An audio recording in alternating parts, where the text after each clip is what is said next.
The rain had been falling for 6 hours by the time Owen Bramwell walked out of Faro Supply Co. for the last time, and he did not own an umbrella that still worked. The forecast that morning had promised a light drizzle, gone by noon. Instead, the sky opened around 3 and kept opening, and by the time Grant Pruitt called him into the back office at 5:40, water was running along the loading dock in a thin brown sheet nobody had bothered to squeegee toward the drain. "This isn't personal," Pruitt said, sliding the termination form across the desk the way a man slides something he doesn't want to touch for long. "Corporate wants headcount down 8% by end of quarter. Your route's the one that came up short." Owen looked at the form. 11 years. He had started at 19 stacking pallets on the overnight crew, and worked his way to shift lead by 26. And in all that time he had never been late, never called in without a doctor's note, never let a truck leave the dock without a full manifest check. None of that appeared anywhere on the paper in front of him. The form said position eliminated, restructuring, and beneath that, in a box he wasn't meant to read too closely, a severance figure that came to 11 days of pay. Terrence Wilkes, who ran the next bay over and had covered Owen's shift more times than either of them could count, stood by the break room door when Owen came out with the form still in his hand and didn't say anything. There wasn't anything safe to say. Pruitt was still in the building, and everyone on that floor understood, without it ever being spoken aloud, that sympathy for a fired man could look, to the wrong set of eyes, like solidarity worth trimming next. Terrence reached out and gripped Owen's shoulder once, hard, the kind of gesture that tries to carry an apology it isn't allowed to say out loud, and then let him walk to the time clock alone. He signed it. There wasn't much else to do with a form like that except sign it and go, so he signed it, and he went, and he walked out into the rain because his truck needed an alternator he couldn't afford that month, and the bus stop was 4 blocks north. He was halfway there, collar up, boots already soaked through, when he saw her. She was standing at the mouth of an alley behind the hardware store on Larch Street, wearing a thin cardigan with no coat over it, and she was not moving the way a person moves when they know where they are going. She was turning in place, slow half circles, looking at the buildings like she expected one of them to answer a question she hadn't asked out loud. Her white hair was flattened to her skull. Her feet, in soft slippers that had once been the color of cream and were now the color of the street, stood in 3 inches of runoff. 2 people passed her in the time it took Owen to cross the street, both hunched under real umbrellas, both registering her for exactly as long as it took to angle around her and keep walking. He didn't judge them for it later. Not really. Rain like that made everyone move like a task needed finishing, and an old woman standing still didn't fit into the shape of anyone's evening. It just meant somebody had to be the one who stopped, and there wasn't a line for it. Owen crossed without thinking about it. "Ma'am?" He kept his voice low, the way he'd learned to talk to spooked animals during the 2 summers he'd worked a farm supply counter before Faro. "You doing okay out here?" She looked at him.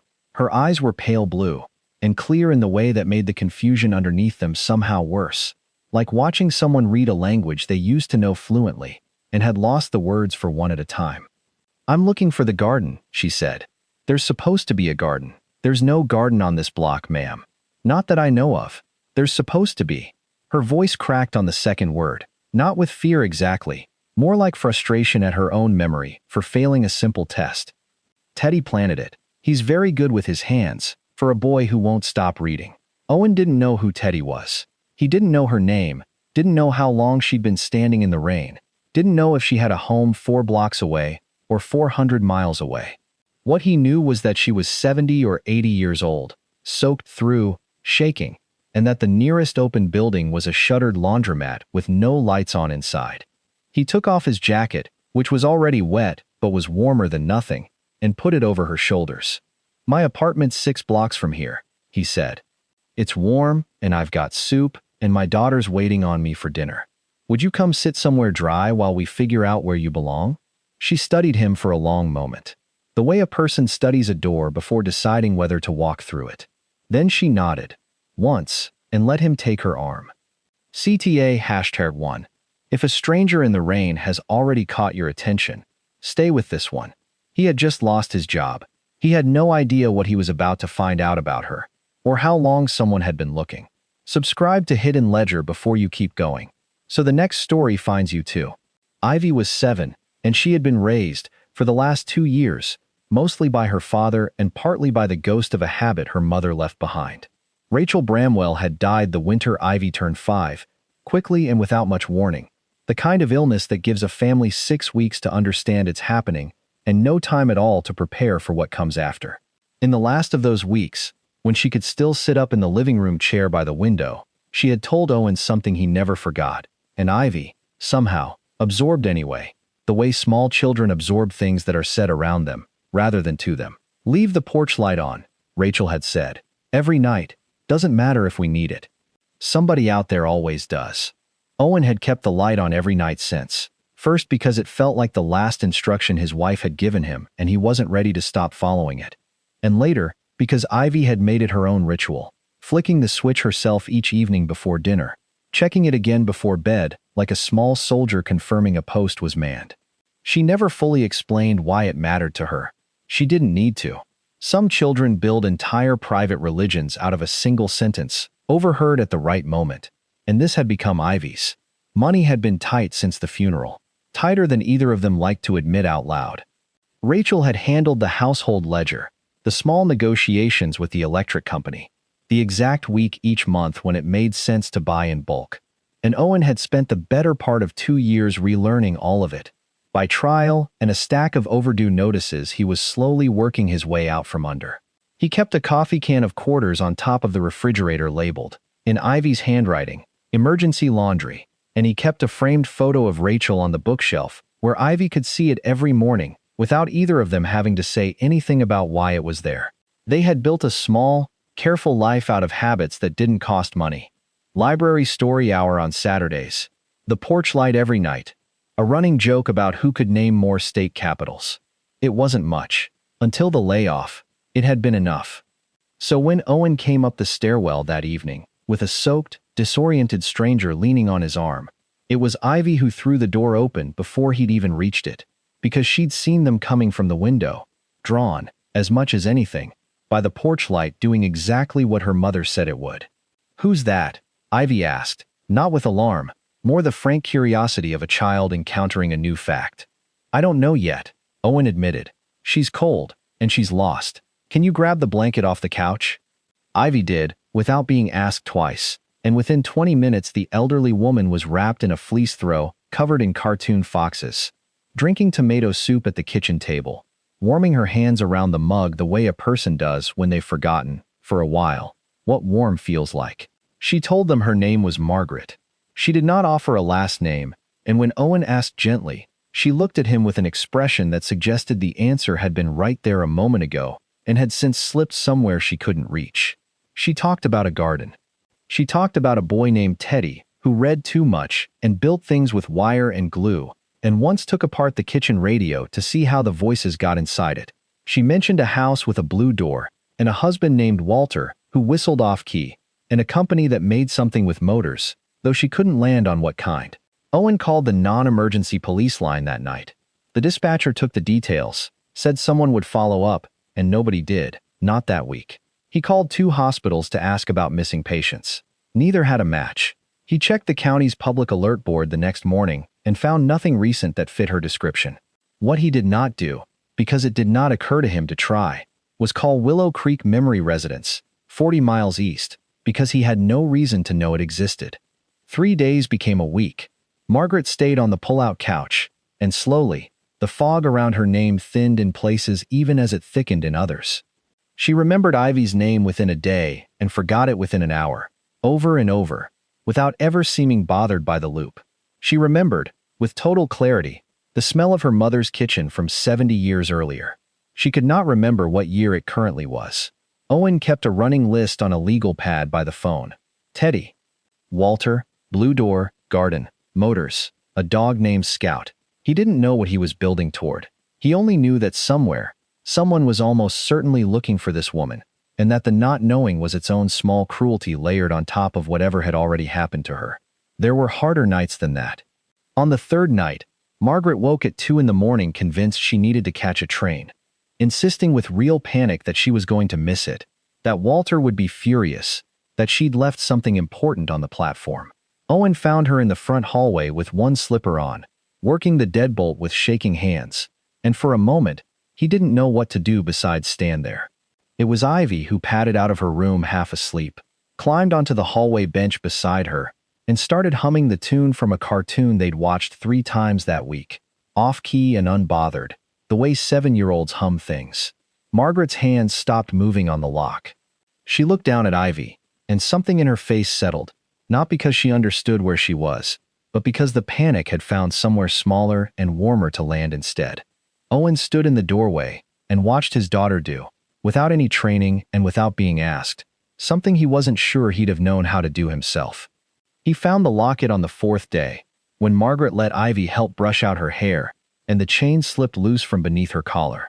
It was gold, worn thin at the clasp, the kind of piece that had clearly been opened and closed 10,000 times over decades. Inside was a photograph of a boy, maybe 8 years old, gap-toothed, holding up a wire sculpture of something that might have been a dog or might have been a robot, hard to say from a photo that old. On the back of the locket, engraved in script gone soft with handling, were the words, "To Mother, love your Teddy, Christmas 1994. Owen photographed it that night and posted the picture, along with a careful, respectful description, to 3 community boards and a regional lost and found group he'd found through a search. He didn't post Margaret's photo, out of instinct more than plan. Something about broadcasting an old woman's face to strangers on the internet felt like a door he shouldn't open without her permission, and she wasn't in a place to give it. The Lost and Found group had 14,000 members across 4 counties. Most of the traffic was dogs and cats and the occasional set of car keys. Owen didn't expect much. What Owen didn't know, and wouldn't learn until much later, was that Carla ran her volunteer network out of a spare bedroom, with 3 monitors and a spreadsheet older than her youngest child, cross-referencing missing person reports, unclaimed remains bulletins, and old news archives in whatever spare hour her actual job left her. She had helped close 11 cases in 4 years, most of them quietly, without anyone outside a handful of grateful families ever knowing her name. When Owen's post came through with a clear photograph of an engraved locket, it landed in a queue behind 40 other open threads, and sat there for 2 full days before Carla, working her way down the list on a Tuesday night with a cup of instant coffee going cold beside her keyboard, finally opened it. He got a reply on the 6th day from a woman named Carla Ostrowski, who ran a private search and recovery volunteer network out of her home, and had, 3 years earlier, briefly worked a paid tip line connected to a well-funded private search. "That locket engraving matches a case I remember," she wrote. "Missing elderly woman, name started with M. Family offered a reward that made the local news for about a week. I'll try to find who was running it." It took Carla 4 more days to track down a name, because the search had gone quiet after its first 18 months, and the trail she was following had cooled along with it. But on the 10th day since Owen found Margaret standing in the rain, Carla sent him a link to an archived local news article, 11 months old, that mentioned in its final paragraph that a family foundation had recently rebranded its ongoing search effort under a new name, the Ashcombe Family Locator Initiative. Owen read the article 3 times before he understood what he was looking at. The strain arrived before the answer did, the way it usually does. Unemployment paid Owen a fraction of what Faro had, and it hadn't started arriving yet, tangled in a paperwork backlog that the state's own hotline couldn't explain. Feeding a household of 3 instead of 2, even carefully, even on rice and beans and whatever Rosa Delgado could quietly slip him at the end of her shift at the 24-hour diner on Marsh Avenue, put a dent in a budget that had no dents to spare. Owen applied to 7 jobs that week, mostly warehouse and logistics postings within bus range, and heard back from 2, both times with a version of the same question. Could he start immediately? Full availability, no exceptions. He couldn't answer honestly without explaining why, and explaining why tended to end the conversation before it started. He kept applying anyway, between phone calls to Carla and trips to the library to print flyers, because the math on his bank balance wasn't going to solve itself, and Margaret still needed somewhere warm to be found in the meantime. Rosa had waited tables there for 11 years, and had a policy, unofficial and unspoken, of never letting a regular's coffee go cold, or their kid go hungry if she could help it. She started packing an extra to-go box most nights Owen came in with Ivy, calling it a mistake in the kitchen order, insisting on it so firmly that arguing felt rude. She never asked who the elderly woman staying with them was. She simply started packing 3 boxes instead of 2. The bigger pressure came from a neighbor 2 doors down, a retired claims adjuster named Phyllis Kowalczyk, who had watched Margaret through her kitchen window on 2 separate mornings, wandering the small courtyard behind the building in her slippers, before Owen caught up to her, and who had decided, with the particular certainty of someone who has spent a career suspecting the worst of people, that something illegal was happening in apartment 4C. "I'm not accusing you of anything," Phyllis said to Owen on the stairwell, in the specific tone people use right before they accuse someone of something. "But an old woman doesn't just show up living with a man who isn't her family. I've called the county on Les." She had, in fact, already called. An Adult Protective Services caseworker named Denise Okafor showed up 2 days later, polite, thorough, and entirely unconvinced by Owen's explanation, until she saw the legal pad by the phone, the photographed locket, and the message thread with Carla Ostrowski laid out in order. Denise didn't apologize for the visit. She did soften, visibly, and left Owen her direct line, instead of a warning. "For what it's worth," she said at the door, "most people who find somebody wandering in the rain, call it in, and walk away. You didn't. Keep that thread going. If this turns into what I think it might, you're going to need every piece of it." 2 days after that, a different kind of visit nearly undid all of it. A patrol officer named Reyes showed up following up on the non-emergency call Owen had made the very first night, a report that had apparently sat untouched in a queue for almost 2 weeks before someone finally assigned it. Reyes didn't know about Carla Ostrowski, or the locket, or the message thread with a private investigator 40 miles away. He knew a description had come in, an elderly woman, unidentified, and that county protocol in a case like that was intake at the regional shelter downtown, pending identification through the state's adult welfare system. He was polite about it. He was also, Owen realized with a cold drop in his stomach, entirely within his rights to simply take her. It was the legal pad that stopped him, the same one Denise had softened over 2 days earlier. Owen laid out the dates, the photograph of the locket, Carla's messages, and the archived news article about the Ashcombe search, and asked Reyes, as evenly as he could manage, to call it in before he did anything else. Reyes made 2 calls from his cruiser. The second one came back with a name that made him sit up straighter behind the wheel. Corvin Bay Associates. An active investigation, a case number that had been open for 3 years. He left without her that afternoon, but not before telling Owen, quietly, that he'd been doing this job 12 years and had never once seen a random address turn out to be the missing piece of something that big. What Denise suspected, and what she did not yet have proof of, was something Owen wouldn't fully understand until the following week. That Margaret's disappearance 3 years earlier had not been a simple tragedy of wandering and bad luck, but something a facility had actively worked to bury. Willow Creek Memory residents had reported Margaret Ashcombe as a voluntary discharge, not a missing person. According to the paperwork on file, dated the same week she vanished, a relative named Harold Doyle had arrived with proper identification and taken her into his care, ending the facility's liability and closing her file cleanly. No such cousin existed in any branch of the Ashcombe family tree. The signature on the discharge form, when a private investigator finally compared it against Margaret's own handwriting years later, matched nothing she had ever written in her life. CTA #2. If you're halfway through this one, and you already suspect somebody profited from her being lost, you're right, and it's worse than you think. Subscribe to Hidden Ledger and turn on notifications, so the next story finds you the moment it goes up. There's always more written down than anyone once found. The Ashcombe Family Locator Initiative was not, as Owen had briefly assumed, a government program. It was privately funded, almost entirely, by one man. Theodore Ashcombe had built Ashcombe Dynamics out of a garage workshop that started with wire sculptures and salvaged motors, and grew, over 3 decades, into one of the country's more respected industrial automation firms.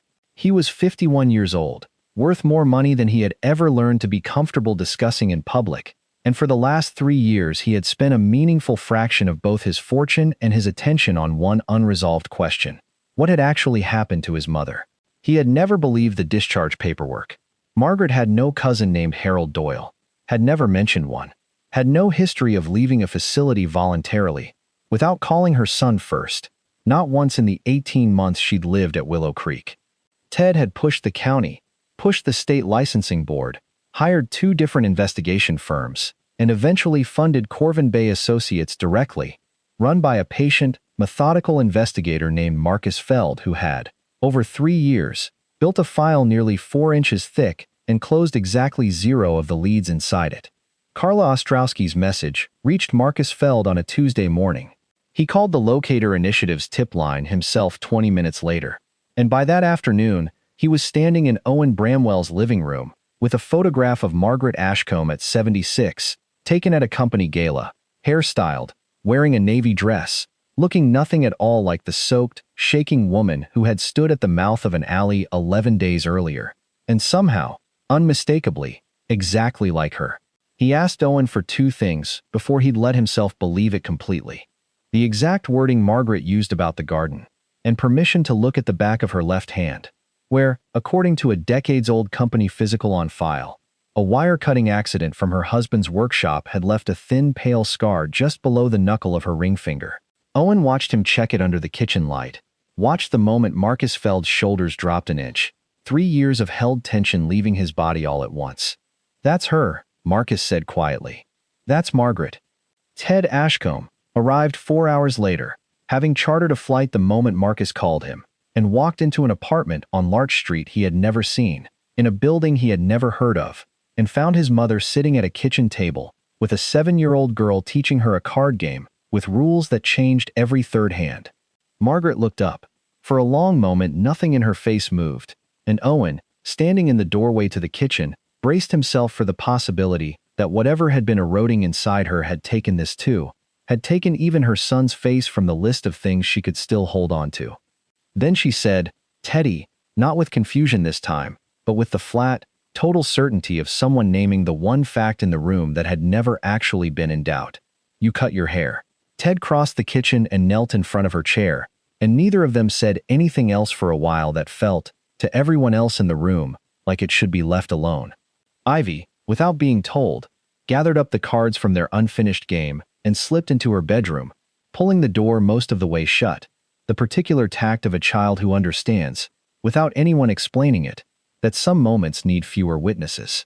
Later that evening, once Margaret had settled into the guest room and Ted had booked a hotel a few blocks away, rather than take her anywhere else that night, he found Owen in the kitchen and tried, twice, to find words that matched the size of what had happened. Both times he stopped short. In the end, he only said, 3 years, and let the silence around the number do the rest of the talking. The reckoning, when it came publicly, and it came fast once the county attorney's office had Marcus Feld's file, and Owen's dated legal pad, and the signature comparison to work with. Willow Creek Memory residents had been billing the Ashcombe Family Trust $9,400 a month for specialized memory care for 36 months after Margaret Ashcombe walked out of a supervised courtyard during a period the facility's own staffing logs showed was chronically short 2 aides. Executive Director Diane Renfro had signed off on the falsified discharge paperwork herself, according to the state licensing board's investigation, and had continued authorizing the monthly billing to the trust's automatic payment account, $338,400 in total, for a resident who had not set foot in the building in nearly 3 years. She was not, it turned out, doing it for the first time. The state's investigators, once they started pulling files, found 10 other resident discharges over 5 years, bearing some version of the same fabricated relative, different first names, same surname pattern, same missing signature history. 2 of those families had never questioned the paperwork. One had assumed their mother had simply died quietly under hospice care elsewhere and never followed up. The scope of what Diane Renfro had built, once it was laid out in a county courtroom, went well beyond one missing woman and one desperate son with the resources to keep looking. Renfro was arrested on charges of elder abuse, neglect, forgery, and grand theft. Willow Creek's operating license was revoked within the month, and the state ombudsman's office opened a formal review of every resident who had passed through its doors in the last 5 years, working from the same list Marcus Feld had helped build. None of it happened quietly. Ted Ashcombe, at his mother's specific request, insisted the story stay public rather than settling it privately behind a confidentiality agreement. Because Margaret, in one of the clear-headed hours that came and went now like weather, had looked at her son and said she didn't want the next family to spend 3 years not knowing. The state ombudsman's office set up a dedicated phone line within a week of the license revocation, and by the end of that month it had fielded calls from families in 6 different counties. Some asking questions they'd been afraid to ask for years. Some hearing for the first time that the tidy explanation they'd accepted about a parent's sudden move deserved a second look. Not every call ended in a reunion. 2 did.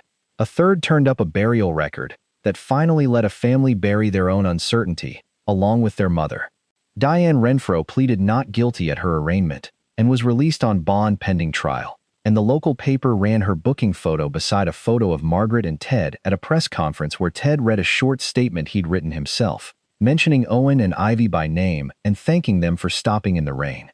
Ted offered Owen money first, the way people with a great deal of it often do when words don't feel like enough. And Owen turned it down.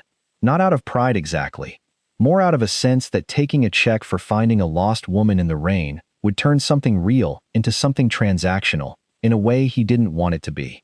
What Owen accepted, 3 weeks later, was a job.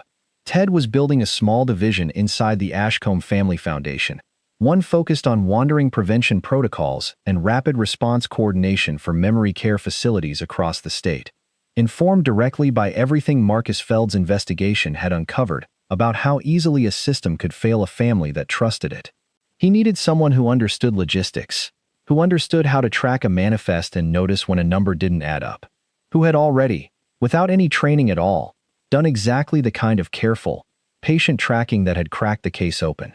Owen had spent 11 years making sure nothing left a loading dock without being accounted for. Ted wanted him running accountability for something that mattered considerably more. The job came with a title that took Owen a week to say out loud without feeling like he was borrowing someone else's life. Director of Facility Accountability, reporting directly to the Foundation's board, with authority to audit billing records, staffing ratios, and discharge paperwork at any facility receiving Foundation funding. It was not, Ted made clear more than once, a favor. It was the exact skill set that had cracked open a case a team of trained investigators had spent 3 years circling, applied now on purpose instead of by accident. Owen said yes. Faro Supply Co. called him twice in the following month, once with a vague offer to bring him back at his old rate, once, after word got around, with a considerably better one. He didn't return either call. Rosa Delgado found out what those extra to-go boxes had actually been part of only when a courier showed up at the diner with an envelope she initially assumed was a mistake. Inside was a note from Ted Ashcombe, thanking her by name for feeding a family she owed nothing to, and a cashier's check that cleared the balance on her daughter's community college tuition for the next 2 years. Rosa kept the note taped inside her order pad long after the check cleared. Mostly, she told Owen the next time he came in, because nobody had ever thanked her for a mistake in the kitchen order before. Margaret stayed close by, in a small assisted apartment near Ted's home now, fully staffed and checked twice daily by people whose names she remembered more often than not. And every Sunday, Owen and Ivy drove out to see her. Because Ivy had, without asking anyone's permission, decided Margaret belonged to their family now, the same way the porch light did. Margaret's clear hours came more often than her confused ones now, the doctors said, not because whatever was happening in her mind had reversed, but because stability, routine, and people who used her name correctly and often turned out to matter more than anyone had given them credit for. She remembered Ivy every single visit. She still occasionally called Owen Walter, which no one bothered correcting anymore, because it never seemed to trouble her, and because Owen, if he was honest, had stopped minding. On one of those Sunday visits, months later, Ivy sat on the porch steps of Margaret's building at dusk, watching the automatic light above the door flicker on as the sky dimmed, and turned to her father with the particular seriousness she reserved for questions she'd clearly been sitting with for a while. "Is that why we always leave ours on?" she asked. "So people can find their way back?" Owen thought about the alley on Larch Street, and the rain, and the 6 blocks he'd walked a stranger home in the dark. "That's exactly why," he said. Ivy nodded, satisfied, and looked back at the light. "Good," she said. "It worked."